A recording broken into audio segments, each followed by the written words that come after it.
क्या मौन धारण करना सदैव अच्छा होता है? क्या मौन की भाषा ही सच्चाई की भाषा होती है? क्या मौन को धारण करना ही एक सही मनुष्य का लक्षण होता है? कभी प्रश्न पूछा है ये बंधुगण अपने आप से? हम जो सुनते हैं, लगभग हर मनुष्य से ये सुनते हैं, हर प्रसंग में ये चीज़ पाते हैं। क्या लोग कहते हैं, लोग क्या, हम भी बहुत सारे समय ये कह देते हैं कि काम बुरा है, क्रोध बुरा है ना? और इन दो शब्दों का बहुत बार इस्तेमाल होता है हमारे जीवन में, परंतु क्या वास्तव में ये चीज़ बुरा है? और अगर बुरा है तो इनको जिसने बनाया है वो भी तो बुरा होना चाहिए, क्योंकि तो बुरा चीज़ का सृष्टि केवल एक बुरा मनुष्य ही कर सकता है, या फिर कहिए एक गलत स्रोत से एक गलत चीज़ निकल सकता है। यानी आप ये कहना चाहते हैं कि जो सर्वशक्तिशाली है, जो सर्वज्ञानी है, यानी ईश्वर, इस काम को, इस क्रोध को बनाया क्यों, है ना? बंधुगण, ये काम अगर नहीं होता तो क्या कभी आप इच्छा कर पाते? हाँ, काम का सदुपयोग भी हो सकता है, दुरुपयोग भी हो सकता है। अगर आप किसका सदुपयोग किए तो ऊपर उठ जाएंगे, सदगति होगी, और अगर दुरुपयोग किए तो दुर्गति, जीवन में पतन ले आएगा ये। ठीक उसी प्रकार बंधुगण, क्रोध का अधिकांश उपयोग कहाँ होना चाहिए? तभी जब एक दुष्ट को दंड देना है, तभी जब अधर्म कार्य हो रहा है, अन्याय कार्य हो रहा है, तब भद्रता की भाषा, मधुरता की भाषा, सत्य की भाषा जब दुर्जन समझ नहीं पा रहे, तब वहाँ पर क्रोध लाना धर्म होता है। क्योंकि वहाँ पर अगर आपने क्रोध नहीं किया तो परिणाम कुछ अलग हो जाएगा, और ऐसा घातक परिणाम होगा, पश्चाताप भी आप नहीं कर सकेंगे, बहुत ही घातक परिणाम होगा। इसीलिए तो कभी कभी जहाँ विरोध चाहिए होता है, विद्रोह चाहिए होता है, वहाँ पर आप शांत रह जाते हैं, मौन धारण कर बैठते हैं। कहते हैं कि मौन रहना, शांत रहना एक ज्ञानी, परिपक्व मनुष्य की लक्षण होती है। और जहाँ पर शांति आवश्यकता होती है, मौन धारण करना चाहिए, वहाँ पर आप बकबक करते रहते हैं या फिर अनावश्यक कृत्य करते रहते हैं, क्रोध कर देते हैं। और ऐसा इसलिए होता है क्योंकि वास्तव में आपके पास चाहे ज्ञान हो या ना हो, विवेक का अभाव होता है, बोध का अभाव होता है ना? और एक चीज़ बंधुगण याद रखिएगा कि व्यक्तिगत लाभ, व्यक्तिगत स्वार्थ, व्यक्तिगत संकल्प से हमेशा देश सर्वोपरि था, है और रहेगा, है ना?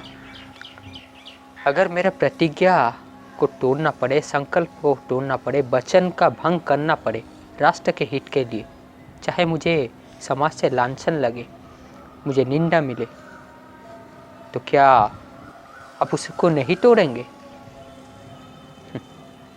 वहाँ पर तोड़ देना ही उचित होता है, क्योंकि आप अपने आप को बचाकर समाज का, राष्ट्र का खेती कर रहे हैं।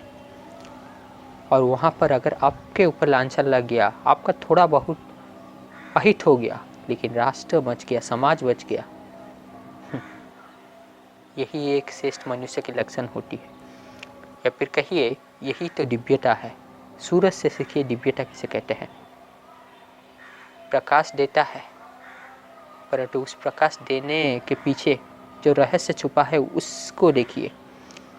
वो प्रकाश तभी दे पाता है जब वो स्वयं जलता है। स्वयं जलता है इसलिए रोशनी दे देता है। जो जल नहीं सकता, रोशनी बांट नहीं पाता तथा आदर्श नहीं बन पाता, है ना? और इसी सूर्य के कारण ही तो ये संसार आलोकमय प्रतीत होता है। अन्यथा ये सूर्य अगर चला जाए, कभी दर्शन ही ना दे, तो क्या वास्तव में संसार में कुछ आलोक है? नहीं, संसार तो पूर्व से ही अंधकारमय है। इसको रोशनी चाहिए होता है, सूर्य को रोशनी नहीं चाहिए, क्योंकि न संसार अंधकारमय है परंतु महत्वपूर्ण है, मूल्यवान वस्तुओं से सुशोभित हो रही है, बहुत सारे सीख ली जा सकती है ना। तो इसको प्रकाश चाहिए होता है। ठीक उसी प्रकार इस संसार के एक एक वस्तु, इस संसार से जो भी बनता है मूल्यवान हो सकता है, लेकिन उसके पीछे उसको चलाने वाला एक चेतना चाहिए होता है, बोधधारी चाहिए होता है, ज्ञान युक्त मनुष्य चाहिए होता है। ये जड़ रूपी काया मूल्यवान है, महत्वपूर्ण है, परंतु अंधकारमय है। इसके पास स्वतंत्र विवेक नहीं, ज्ञान नहीं, बोध नहीं, इसलिए इसे सक्रिय करने हेतु चेतना चाहिए होता है। और इस जड़ और चेतन के मिलन को हम जीवात्मा कहते हैं, है ना बंधुगण।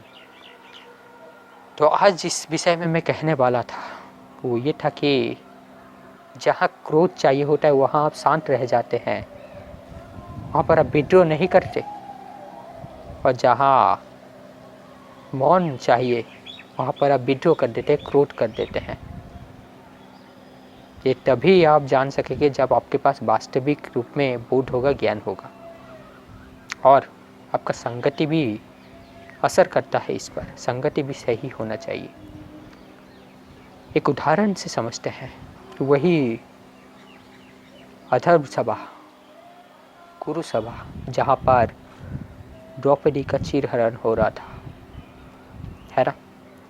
वहाँ पर अगर उस दिन उस समय पितामह भीष्म जैसा महारथी सूरवीर अगर वहाँ पर अपना संकल्प तोड़ देते, प्रतिज्ञा तोड़ देते, वचन तोड़ देते, किस कारण? अपने व्यक्तिगत हित हेतु नहीं, अपने स्वार्थ हेतु नहीं, अपितु अपने साम्राज्य को बचाने हेतु,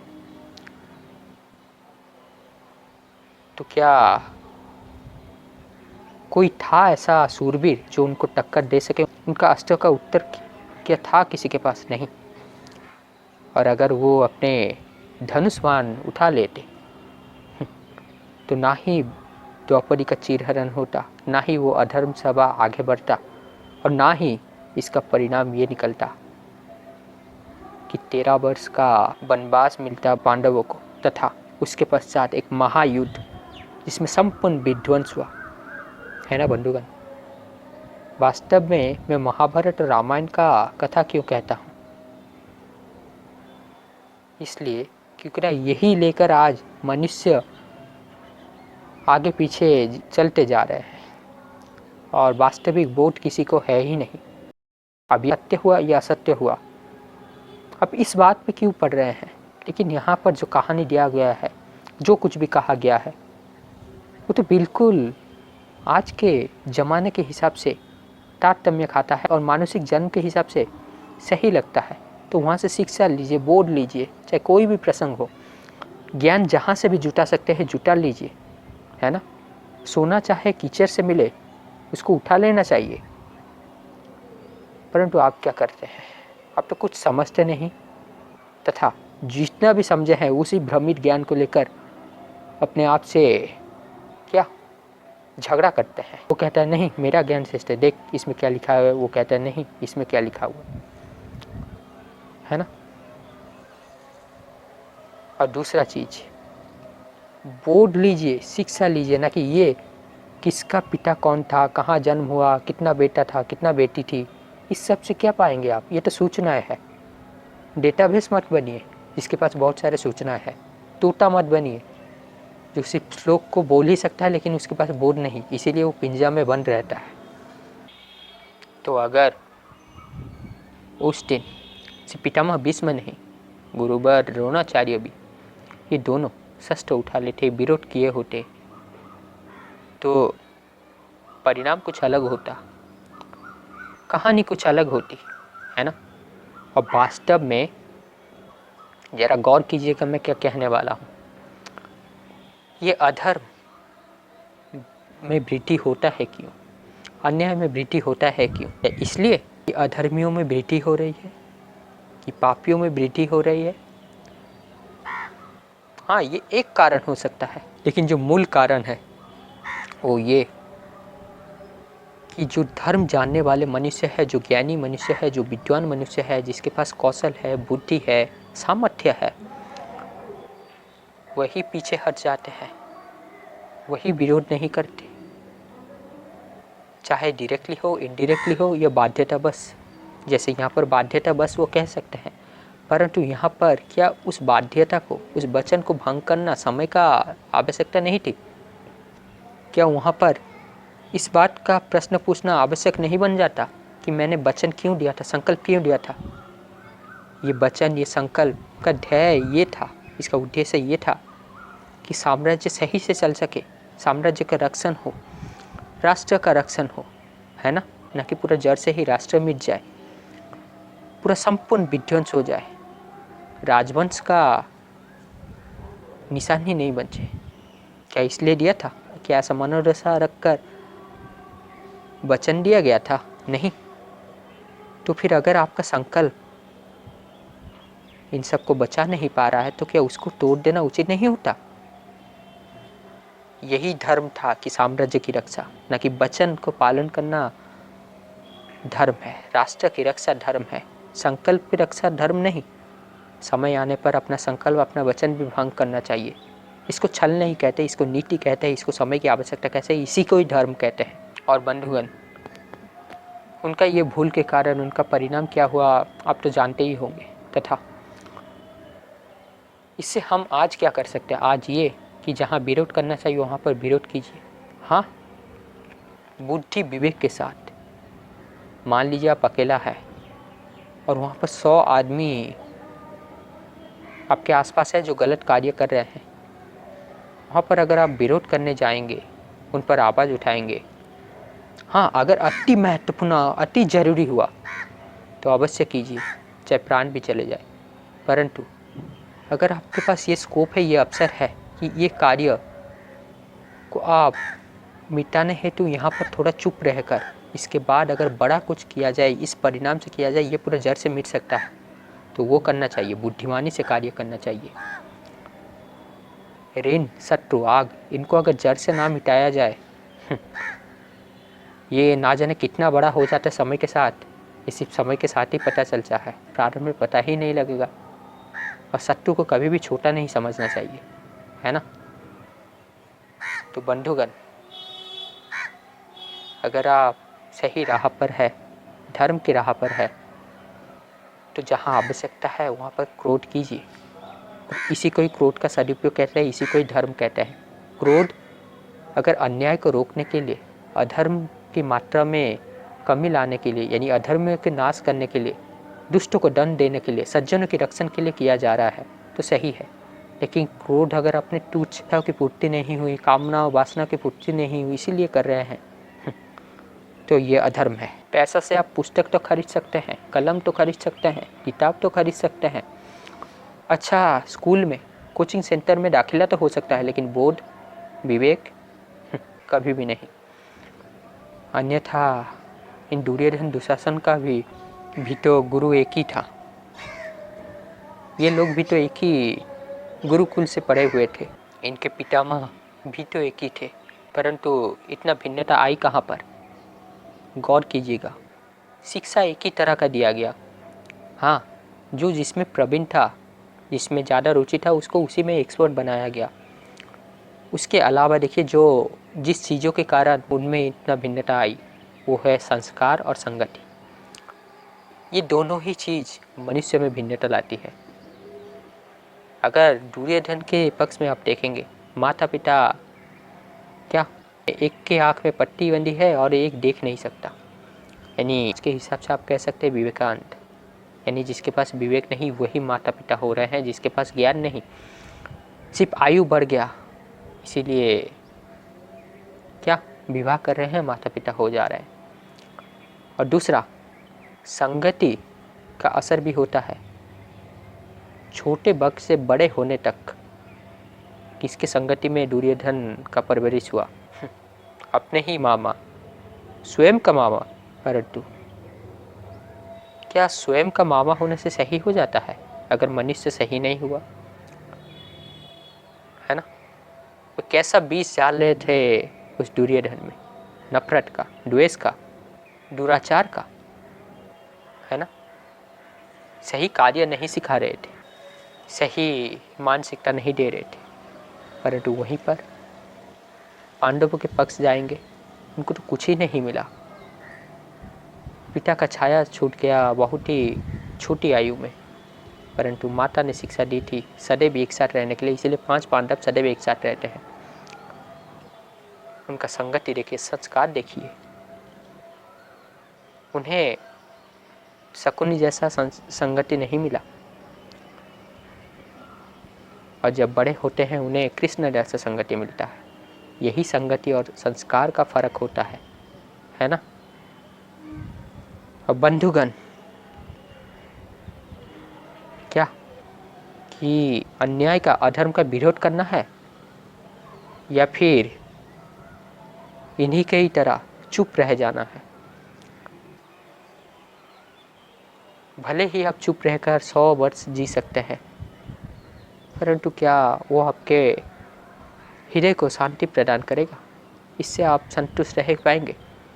मेरे अनुसार मुझे 100 साल का लंबा जीवन नहीं चाहिए, 50 साल जीऊँगा, लेकिन वो 50 साल भी सही सत्यमय जीवन जीऊँगा, ज्ञानपूर्वक जीवन जीऊँगा, सहमा सहमा, डरा डरा नहीं, सत्य को आधार बनाकर धर्म के अनुसार जीवन को आगे बढ़ाऊंगा, पुरुषार्थ करूंगा।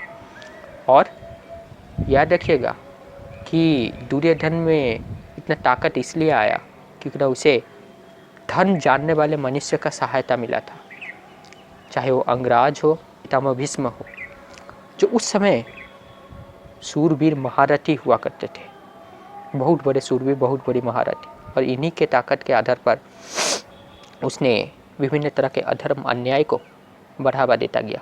अगर ये ताकत उनसे ले लिया जाए तो कहाँ तक जा सकता था दुर्योधन। अगर थोड़ा आगे भी बढ़ा, थोड़ा सफल हो गया, लेकिन तुरंत उसका पतन होने लगता। लेकिन पतन इसी कारण नहीं हुआ। तो बंधुगण, किसी को अपना सहायता मत दीजिए, और रास्ते से बड़ा कोई संपर्क, कोई संकल्प, कोई प्रथा, कोई वचन नहीं होता। राष्ट्र ही सबसे बड़ा संकल्प होता है, मातृभूमि ही सबसे बड़ा कर्तव्य होता है, सबसे बड़ा धर्म होता है इसकी रक्षा करना। तथा सिर्फ स्वजन के आधार पर, रक्त संबंध के आधार पर ऐसे संपर्क को त्यागते जाइए। कैसे? जैसा दुर्योधन और मामा से शकुनी का संपर्क था, ऐसे मामा, ऐसे ताऊ, ऐसे चाचा, ऐसे फूफा, चाहे कोई भी हो, उसको त्यागना ही उचित होता है ना। मानता हूँ आप गलत ट्रेन में बैठ गए हैं, तो क्या वो अगर आपको सही उद्देश्य तक नहीं ले जा सकता, क्या उसे तुरंत छोड़ देना उचित नहीं होता? अगर आपको जन्म से ही ऐसा मिला है तो आपका दोष नहीं, छोड़ दीजिए उन्हें, यही धर्म होता है। हाँ, वो आप पर ये कहेंगे, क्या एक सही मनुष्य ऐसा करता है, अपने संपर्क को छोड़ देता है? ऐसे बहुत सारे ताना मारेंगे, लेकिन जो सही चीज़ है उसी पर ही आप आगे बढ़ते रहिए, क्योंकि ना सिर्फ आपके साथ आपका कर्म जाएगा, और कर्म ही वास्तव में अपना होता है और कुछ भी नहीं। ये सब रिश्ते नाते तो मौसम की तरह आते जाते रहते हैं। आशा करता हूँ बंधुगण समझ पाए होंगे। समय हो गया है कि आपसे अलविदा लिया जाए, तो धीरज के साथ आनंद से जीवन को आगे बढ़ाते रहिए, पुरुषार्थ से जीवन जिए, पुरुषार्थ करिए, संघर्ष से मत घबराइए, और धर्म की राह पर आगे बढ़ते रहिए, सत्य की राह पर आगे बढ़ते रहिए। फिर मिलेंगे, थोड़ी देर की प्रतीक्षा रखिए, धीरज रखिए।